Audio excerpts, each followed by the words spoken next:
You might think I'm crazy, but I can remember the first time I ever went fishing.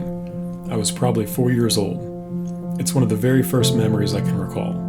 I distinctly remember every detail of the setting, the sound of the birds chirping, the warmth of the sun, and the fog rising off the surface of the pond. It was a perfect Missouri spring day, and of course, my granddad Bob was by my side. He referred to me as his little fishing buddy.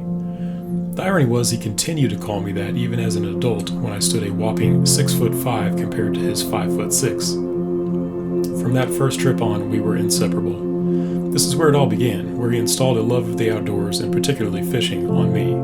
That spring day we were at a farm pond. Bass and bluegill were on the agenda.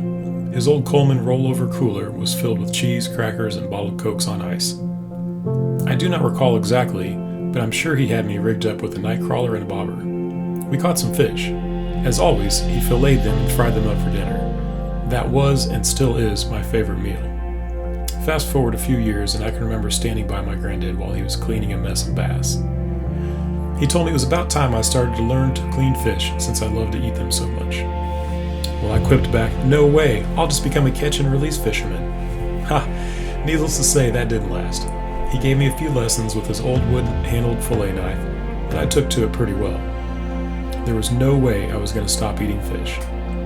My granddad Bob would have turned 100 this year. I like to think he'd be proud of me. Now I'm the one passing his traditions on to my own son. That wooden-handled fillet knife is now a red one. The gear might change and improve, but the traditions live on.